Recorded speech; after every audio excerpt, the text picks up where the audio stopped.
प्यारे बच्चों नमस्कार। आप सभी का मेरे YouTube channel study with Mohinder Pal पर स्वागत है। प्यारे बच्चों, आज हम कक्षा 10 साइंस प्री बोर्ड असेसमेंट जनवरी 2024 जो आज आपका हुआ है उसको हल करने वाले हैं। तो जो बच्चे चैनल पर नए हैं या जिन बच्चों ने अभी तक चैनल को सब्सक्राइब नहीं किया, सब्सक्राइब कर लें, लाइक कर दें, अपने साथियों को शेयर कर दें। तो शुरू करते हैं आज के प्रश्न पत्र का हल। तो पहला प्रश्न आप अपनी स्क्रीन पर देख सकते हैं। किसी ऊंची इमारत की पूरी लंबाई का प्रतिबिंब देखा जा सकता है। तो प्यारे बच्चों, एक उत्तल दर्पण द्वारा। इसका सही होगा। वाहनों के साइड में भी उत्तल दर्पण लगाया जाता है क्योंकि ये प्रतिबिंब को सीधा दिखाता है और छोटे करके दिखाता है। तो यहाँ पर भी क्या आएगा? एक उत्तल दर्पण द्वारा। इसके बाद में पश्चिम की ओर प्रक्षेपित एक धनावेशित अल्फा कण चुंबकीय क्षेत्र द्वारा उत्तर की ओर विक्षेपित हो जाता है। तो चुंबकीय क्षेत्र की दिशा क्या होगी? दक्षिण की ओर, पूर्व की ओर, अधोमुखी, ऊपरी मुखी। तो यहाँ पर कौन सा ऑप्शन सही होगा? इसका डी ऑप्शन सही होगा, ऊपरी मुखी होगी। इसके बाद में विद्युत संचरण के लिए तांबे और एल्युमिनियम का उपयोग किया जाता है क्योंकि दोनों की प्रतिरोधकता कम होती है। समंजन क्षमता किसे कहते हैं? अभिनेतर लेंस द्वारा अपनी फोकस दूरी को समायोजित करने की क्षमता को समंजन क्षमता कहते हैं। प्रश्न नंबर 5 है। निम्नलिखित प्रश्न में दो कथन, अभिकथन ए और कारण आर प्रश्न के नीचे दिए गए उपयुक्त विकल्प का चयन करते हुए उत्तर दीजिए। अभिकथन है श्वेत प्रकाश का एक प्रिज्म द्वारा अपने 7 रंगों में विभाजित हो जाना। तो बिल्कुल सत्य है। प्रकाश के विभिन्न रंग प्रिज्म से गुजरते समय आपतित किरण के सापेक्ष विभिन्न कोणों से मुड़ते हैं। बिल्कुल ये भी सही है। तो ए और आर दोनों सत्य हैं और आर ए की सही व्याख्या करता है। इसके बाद में है आप 9 ओम प्रतिरोध वाले 3 प्रतिरोधकों को किस प्रकार समायोजित करेंगे कि संयोजन का कुल प्रतिरोध 6 ओम हो। तो यहाँ पर देखो, मैंने दो जो प्रतिरोध है उनके समानांतर एक तीसरा प्रतिरोध समांतर क्रम में जोड़ा है। ऊपर वाले दो जो हैं R1 और R2 नो लिखा है जिस पर, वो श्रेणी क्रम में जोड़े हैं और मैंने यहाँ पर निकाल करके दिखाया है।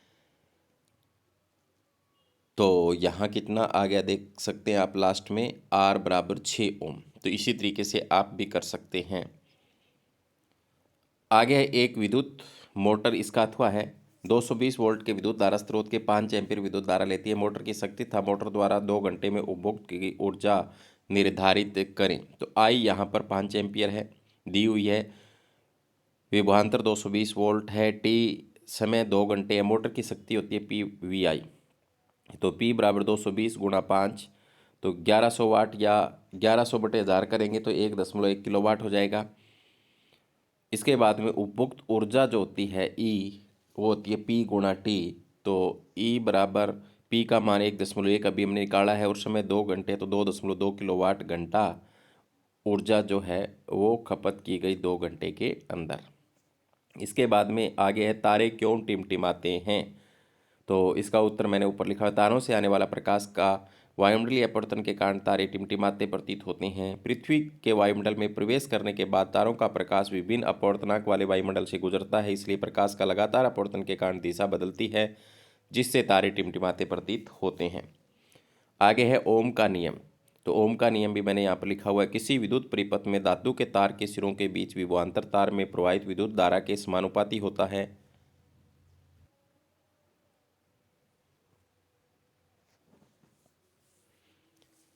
परंतु तार का तापमान समान रहे। इसके बाद में V समानुपाती आई, V बराबर आई आर। समानुपाती चिन्ह को हटाने के लिए R लगा दिया। तो R एक नियतांक है जिसे तार का प्रतिरोध कहते हैं। बी ऑप्शन है किसी चालक का प्रतिरोध किन कारकों पर निर्भर करता है।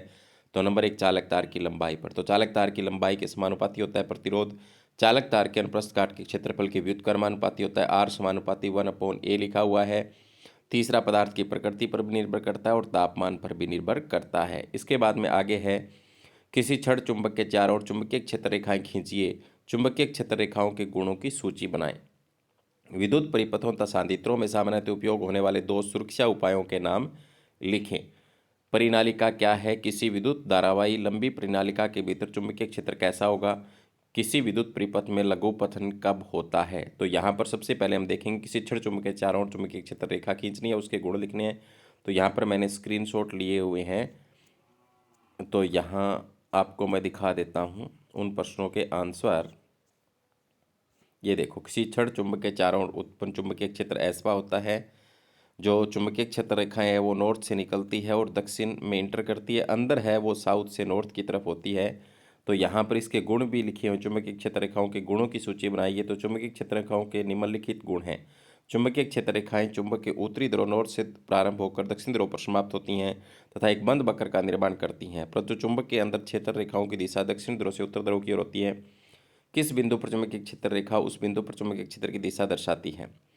जहां पर चुंबकीय क्षेत्र रेखाएं अधिक निकट होती है वहां चुंबकीय क्षेत्र अधिक प्रबल होता है, इसलिए ध्रुवों पर क्षेत्र रेखाएं अधिक निकट होती हैं। कोई दो चुंबकीय क्षेत्र रेखाएं किसी भी बिंदु पर एक दूसरे को प्रतिच्छेद नहीं करती हैं। इसके बाद में इसी में दूसरा भाग दिया हुआ था, किसी विद्युत परिपथों द्वारा सांधित्रों में उपयोग होने वाले सामान्यतः दो सुरक्षा उपायों के नाम लिखे। तो यहाँ पर दो विद्युत फ्यूज लिखा हुआ है और भूसंपर्क तार का उपयोग भी लिखा हुआ है। इसमें दूसरे में पूछा था परिनालिका क्या है, तो परिनालिका का भी यहाँ पर मैंने स्क्रीनशॉट लिया हुआ है। पास पास लिपटे विद्युत रोधी तांबे के तार की बेलन की आकृति की अनेक फेरों वाली कुंडली को परिनालिका कहते हैं। तो चित्र बना हुआ है। परिनालिका का चुंबकीय क्षेत्र छड़ चुंबक के जैसा होता है। तो यहाँ पर परिनालिका के अंदर चुंबकीय क्षेत्र एक समान है तथा समांतर रेखाओं के द्वारा दर्शाया जाता है। चुंबकीय क्षेत्र की दिशा परिनालिका के बाहर उत्तर से दक्षिण होती है, परिनालिका के अंदर दक्षिण से उत्तर होती है। परिनालिका का उपयोग किसी चुंबकीय क्षेत्र जैसे नरम लोहे को चुंबक बनाने में किया जाता है। आगे चलते हैं। इसके बाद में 9वें प्रश्न का आंसर हमने देखा है। अभी 9वें प्रश्न में जो भाग थे हमने सारे डिस्कस कर लिया। आगे किसी विद्युत परिपथ में लघुपथन कब होता है, तो ये भी हम देख लेते हैं। वहाँ पर स्क्रीनशॉट अपने सामने आया था, मैं अभी आपको वो भी दिखा देता हूँ। ये देखो, जब विद्युत में तार धनात्मक तार था उदासीन तार ऋणात्मक तार सीधे संपर्क में आ जाते हैं, तब विद्युत परिपथ में अकस्मात बहुत अधिक विद्युत धारा हो जाती है और लघुपतन हो जाता है। ऐसा तब होता है जब तारों के विद्युत रोधी आवरण क्षतिग्रस्त हो जाए या सांधित्र में कोई दोष हो। इसके बाद में 10वां जो प्रश्न है उसकी तरफ हम चलते हैं।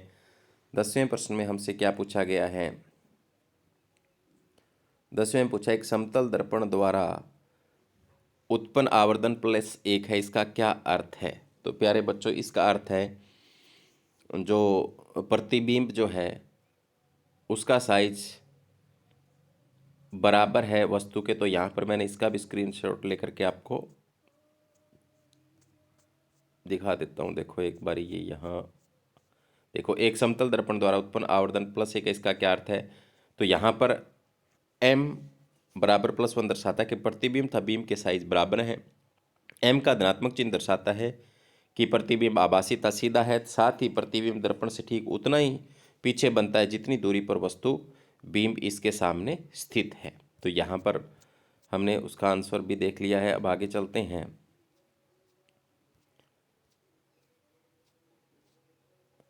अपवर्तन के नियम इसी में है। आप अपवर्तन के नियम क्या है। आपतित किरण, अभिलंब था अपवर्तित किरण, तीनों एक ही तल में होते हैं हमेशा।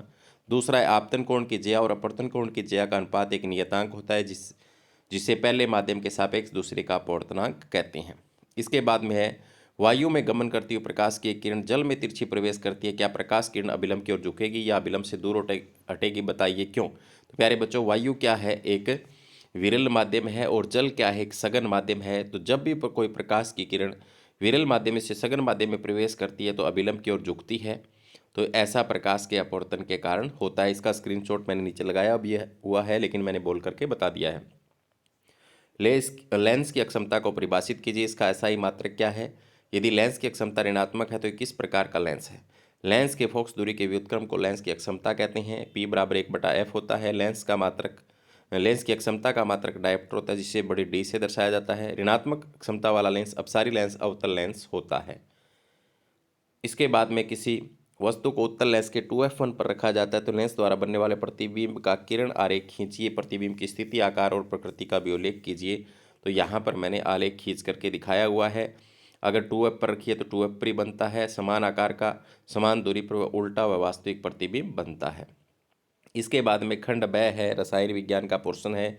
CaOCl2 का कैल्शियम ऑक्सीक्लोराइड का प्रचलित नाम क्या है, तो विरंजक चूर्ण है। ऑप्शन नंबर 20 का सही हो जाएगा। आगे MnO2 + 4Cl2 MnCl2 बनता है। और 2H2O Cl2 बनता है। तो यहाँ पर ऑक्सीकृत पदार्थ की पहचान करनी है, तो जिसके साथ ऑक्सीजन जुड़ता है, तो यहाँ पर HCl में Cl हट के यहाँ पर ऑक्सीजन जुड़ रहा है तो HCl आएगा। यहाँ पर HCl का क्या हो रहा है, ऑक्सीकरण हो रहा है। इसके बाद में खालिस्तान धातु हथेली पर रखने पर पिघल जाती है, तो आप गैलियम भी लिख सकते हैं और सीजियम भी लिख सकते हैं। 3 विलियन A B C का पीएच मान क्रम से 2, 5, 9.5 है। किसी विलेन में H+ आयन की मात्रा सबसे अधिक होगी। तो प्यारे बच्चों, जिसकी पीएच सबसे कम होगी उसमें H+ आयन की सांद्रता सबसे ज़्यादा होगी। तो यहाँ पर विलेन A है जिसकी पीएच 2 है। निम्नलिखित प्रश्न में दो कथन अभिकथन ए और कारण आर प्रश्न के नीचे दिए गए उपयुक्त विकल्प का चयन करते हुए उत्तर दीजिए। कांसा तांबा यूरेनियम का एक मिश्र धातु, ये बिल्कुल सही है। मिश्र धातु अन्य धातुओं तथा अधातुओं के साथ धातुओं का विषमांगी मिश्रण है। तो विषमांगी नहीं, समांगी मिश्रण होता है, तो ये गलत दे दिया। आर सत्य है लेकिन आर गलत है। इसके बाद में जब लोहे की कील को कुपर सल्फेट के विलयन में डुबोया जाता है तो विलयन का रंग क्यों बदल जाता है। तो यहाँ पर मैंने स्मीकर लिखी हुई है, आयरन सल्फेट के कारण बनने के कारण होता है। यहाँ पर एक विस्थापन अभिक्रिया होती है क्योंकि यहाँ पर लोहा कॉपर से ज़्यादा अभिक्रियाशील होता है और कॉपर को बाहर निकाल देता है, खुद जुड़ जाता है, तो आयरन सल्फेट बनता है जिसके कारण से रंग बदलता है। उभयधर्मी ऑक्साइड क्या होते हैं, उभयधर्मी ऑक्साइडों के दो उदाहरण दीजिए। वे धातु ऑक्साइड जो अम्लीय व क्षारकीय दोनों तरह के व्यवहार प्रकट करते हैं, उदाहरणतः एल्युमिनियम ऑक्साइड और जिंक ऑक्साइड। पितले एवं तांबे में दही और खट्टे पदार्थ क्यों नहीं रखे जाते, क्योंकि दही व खट्टे पदार्थों में अम्ल होता है जो धातुओं से क्रिया कर हानिकारक यौगिक बनाते हैं जिसके कारण खाने लायक नहीं रहता खाद्य पदार्थ। उदासीनीकरण अभिक्रिया का एक उदाहरण दे। तो यहाँ पर मैंने अम्ल और क्षार के बीच अभिक्रिया लिखी हुई, लवण और जल बना हुआ है। कॉपर की विद्युत अपघटनी परिष्करण का नामांकित चित्र के साथ वर्णन करें। तो यहाँ पर मैंने उसका स्क्रीन शॉट लिया हुआ है, आप भी देख सकते हैं, मैं आपको दिखा देता हूँ।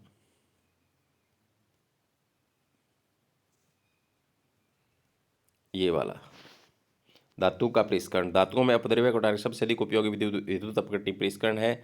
तो यहाँ पर आप देख सकते हो कैथोड और एनोड, और यहाँ पर टैंक है और अम्लीय कॉपर सल्फेट का विलयन इसमें डाला हुआ है। जब इसमें से विद्युत गुजारी जाती है तो एनोड पर अशुद्ध तांबा और कैथोड पर शुद्ध तांबा इकट्ठा होता है। विलयन कॉपर सल्फेट प्लस तनु सल्फ्यूरिक अम्ल सूक्ष्म मात्रा में विद्युत अपघटन से जब विद्युत धारा प्रवाहित की जाती है तब एनोड से अशुद्ध धातु विद्युत अपघटन में घुल जाती है।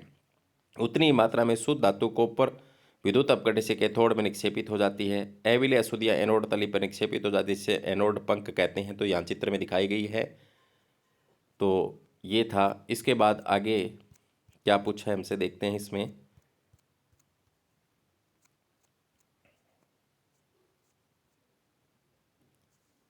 आगे है एक्वारेजिया क्या है।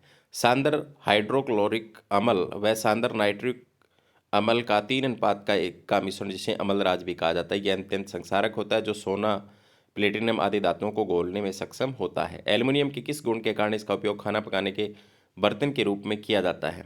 क्योंकि बर्तनों के ऊपर एल्युमिनियम ऑक्साइड की परत चढ़ जाती है जो एल्युमिनियम की सतह को संक्षारित होने से बचाता है, वह खाद्य पदार्थों को खराब होने से बचाता है, और साथ ही ये जल्दी गर्म हो जाता है। ये वो गुण भी हम लिख सकते हैं।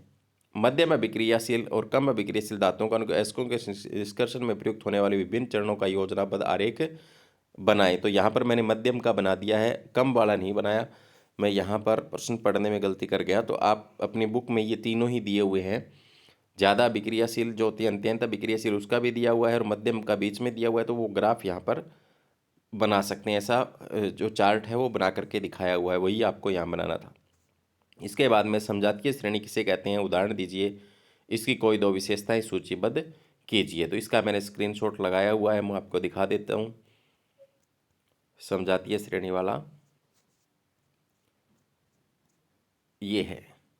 समजातीय श्रेणी क्या है, उदाहरण के साथ समझाएं। कार्बनिक यौगिकों की ऐसी श्रेणी जिसकी संरचना तथा रासायनिक गुणों में समानता हो तथा किन्हीं दो लगातार यौगिकों के बीच CH2 इकाई और आणविक द्रव्यमान में 14 यूनिट का अंतर हो समजातीय श्रेणी कहलाती है।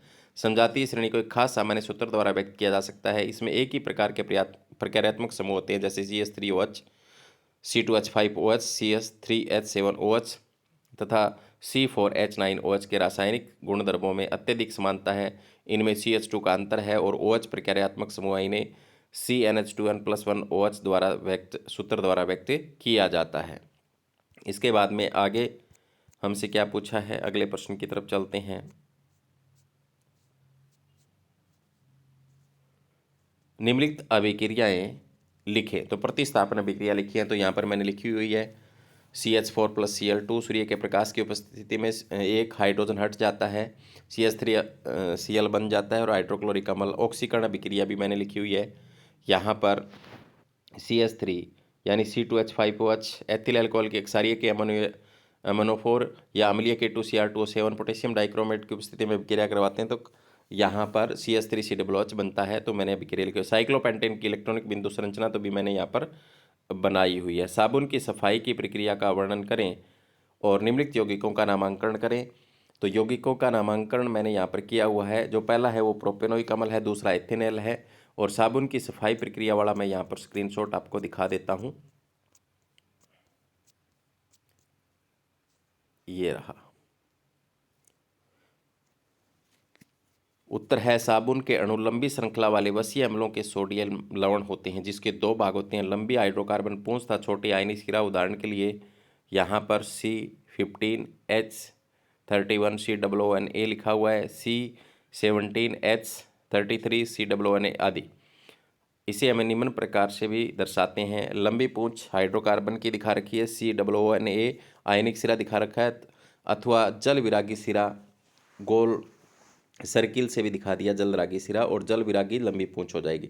जब पानी में साबुन घोला जाता है तब जल रागी सिरा जल में घुलनशील था, जल विरागी सिरा जल में अघुलनशील परंतु तेलीय मेल वसा इत्यादि में घुलनशील होते हैं। किसी कपड़े या वस्तु पर साबुन के अणु इस प्रकार व्यवस्थित हो जाते हैं कि इनका आयनिक सिरा जल के अंदर तथा हाइड्रोकार्बन पूंछ जल के बाहर होती है। ऐसा अणुओं का बड़ा गुच्छा बनने के कारण होता है जिसमें जल विरागी पूंछ गुच्छे के आंतरिक हिस्सों में होती है जबकि उसका आयनिक सिरा गुच्छे की सतह पर होता है। इस संरचना को मिसेल कहते हैं। तेलीय मेल मिसेल के केंद्र में एकत्रित हो जाता है। मिसेल विलयन में कोलाइड के रूप में बना रहता है तथा आयन आयन विकर्षण के कारण वह विक्षेपित नहीं होता, अतः मिसेल में तैरता मेल रगड़ कर या डंडे से पीट कर आसानी से हटाया जा सकता है। इसके बाद में आगे जो पोर्शन आएगा वो आपका लाइफ साइंस का आएगा, खंड से जो आएगा। हमने 2 पोर्शन इसके कर लिए हैं।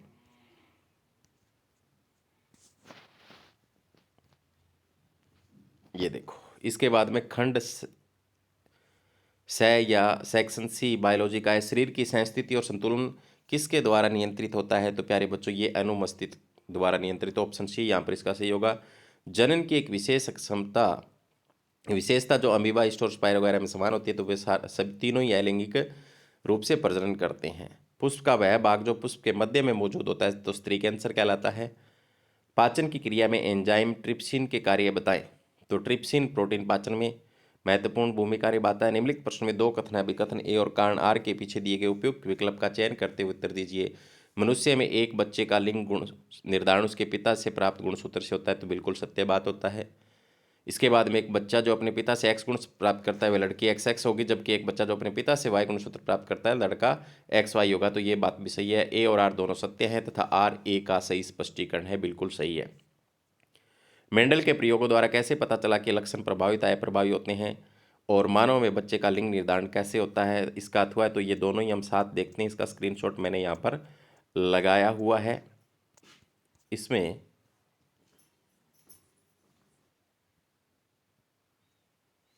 तो यहाँ पर आप स्क्रीनशॉट में देख सकते हैं मेंडल के प्रयोगों द्वारा कैसे पता चलता है कि लक्षण प्रभावित है अप्रभावी है। इसका उत्तर है मेंडल ने पाया कि शुद्ध लंबे मटर के पौधे तथा शुद्ध बोने मटर के पौधों के बीच संकरण से F1 पीढ़ी में प्राप्त सभी पौधे लंबे थे। तो यहाँ पर टी गुणा छोटा टी लंबा और बोना, तो यहाँ पर सभी लंबे पौधे आए। और F1 पीढ़ी में यहाँ पर टी बड़ा टी और छोटा टी, बड़ा टी और छोटा टी, बड़ा टी और छोटा टी, अर्थात 2 लक्षणों में से केवल एक पैतृकीय जनकीय लक्षण ही दिखाई देता है। इसे प्रभावी लक्षण कहते हैं। द्वितीय चरण में F1 टी पीढ़ी से प्राप्त पौधों में स्वपरागण कराया तो पाया कि लंबे था बोने पौधे का अनुपात 3:1 था, अर्थात F2 पीढ़ी में लंबे पौधे प्रभावी थे परंतु बोने पौधे अप्रभावी लक्षण वाले ही थे। तो यहाँ पर ये जो F2 पीढ़ी है वो दिखाई गई है नीचे। और दूसरा था मानव में बच्चे का लिंग निर्धारण कैसे होता है? तो बच्चों का लिंग निर्धारण इस बात पर निर्भर करता है कि उन्हें अपने पिता से किस प्रकार का गुणसूत्र प्राप्त हुआ है।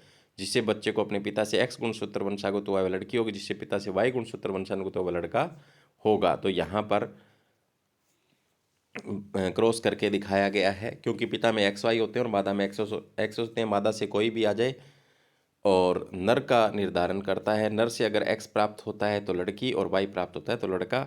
जो संभावना है वो 50-50 होती है, यानी 50% होती है।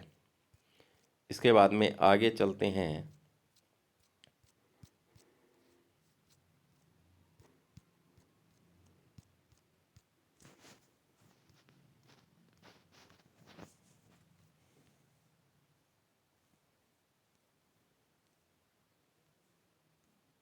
जैव निम्नीकरणीय था अजैव निम्नीकरणीय में अंतर स्पष्ट करें।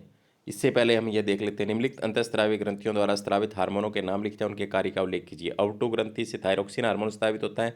कार्य है कार्बोहाइड्रेट प्रोटीन व वसा का उपापचय। अग्नाशय से इंसुलिन। कार्य रक्त में शर्करा की मात्रा का नियंत्रण। और दो तंत्रिका कोशिकाओं के मध्य अंतःगठन में क्या होता है तो ये भी मैं आपको यहाँ पर स्क्रीनशॉट इसका दिखा देता हूँ।